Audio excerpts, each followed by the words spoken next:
সমুদ্রের তীরে একটা ছোট্ট কাঠের বাড়ি ছিল। সেখানে হারুন নামে এক গরিব মাঝি বাস করত। সে প্রতিদিন সমুদ্র থেকে মাছ ধরে আনতো এবং তা দিয়ে তার সংসার চলত। তার ঘরে ছিল তার স্ত্রী সাবা। সে তার স্বামীর দারিদ্র্যের জন্য বিরক্ত হয়ে উঠেছিল এবং সে প্রায় মনে মনে তাকে ছেড়ে দেওয়ার কথা ভাবত, কিন্তু এই কথা সে এখনো তার স্বামীর সঙ্গে বলেনি। একদিন সাবা তার বাড়ি থেকে বেরিয়ে সমুদ্রের তীরে এসে বসলো এবং সমুদ্রের ঢেউ দেখে বলতে লাগলো, আমার ভাগ্য সত্যিই খারাপ। এই গরিব কাঙ্গাল আর অপদার্থ মানুষের সাথে বিয়ে করে আমি সত্যিই ভুল করেছি। এ বলে সে চুপ হয়ে গেল এবং সমুদ্রের দিকে তাকিয়ে আবার ভাবতে লাগলো, যদি আজ সে মাছ ধরে আনতে না পারে তবে আমি তার বাড়ি ছেড়ে চলে যাব। এমন সময় তার চোখে একটি নৌকা পড়ল, যেটি সমুদ্র থেকে তার দিকে আসছিল। তাতে তার স্বামী বসেছিল এবং তীরের দিকে আসছিল। যখন সে তার নৌকা নিয়ে তীরে পৌঁছালো, তখন তার স্ত্রী সাবা এ আশায় তার নৌকার দিকে তাকালো যে হয়তো আজ সে কোনো মাছ ধরে এনেছে। কিন্তু আজও তার নৌকায় কোনো মাছ ছিল না। আজও সে সমুদ্র থেকে খালি হাতে ফিরেছে। তার চোখে লজ্জা ছিল, তাই সে তার স্ত্রীর সঙ্গে চোখ মেলাতে পারল না এবং চুপচাপ তার বাড়ির দিকে হাঁটতে লাগলো। তার স্ত্রী সাবা তাকে রাগের সঙ্গে দেখতে থাকলো।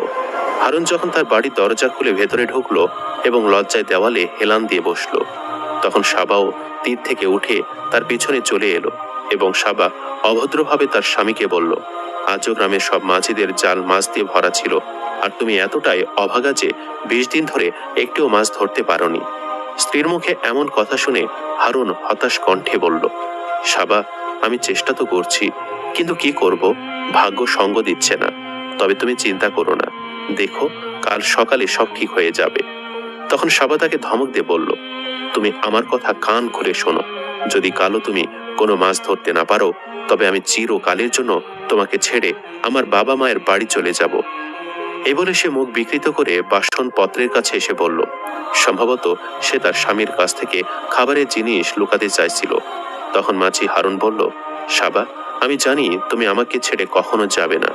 কিন্তু সাবা কোনো উত্তর দিল না।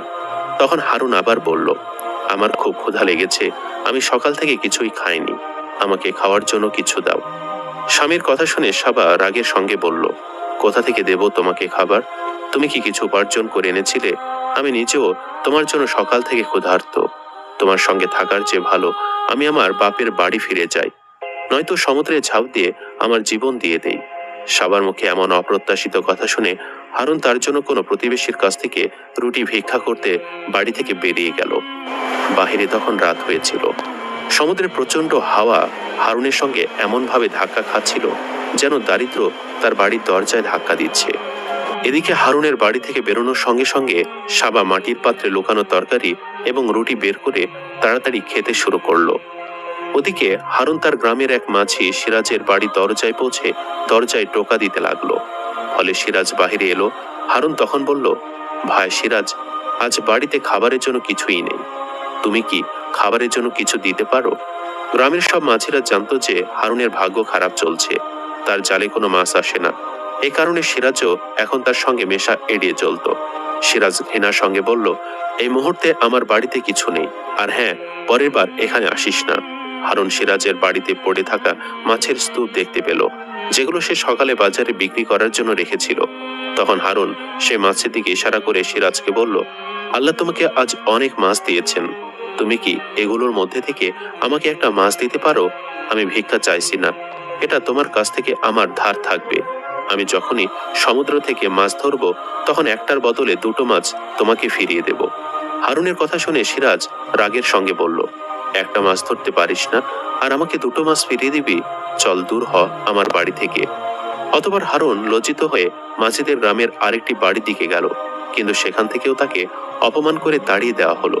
ফলে হারুন অসহায়ভাবে অশ্রুসিক্ত নয়নে হাঁটতে হাঁটতে সমুদ্রের ঢেউয়ের কাছে এসে বসল। আকাশের তারাগুলো তাকে আজ ঝাপসা দেখাচ্ছিল। সে কাঁদতে কাঁদতে আল্লাহর কাছে বলল, হে আল্লাহ, তোমার এই বান্দাকে সাহায্য করো, আমাকে রিজিক দাও। হে আল্লাহ, সবার জালে মাছ আসছে, আমার জালে কেন আসছে না? আমাকে সাহায্য করো। অশ্রু তার মুখ ভিজিয়ে দিয়েছিল আর সমুদ্র তার কাপড় ভিজিয়ে দিয়েছিল। এভাবে বেশ কিছুক্ষণ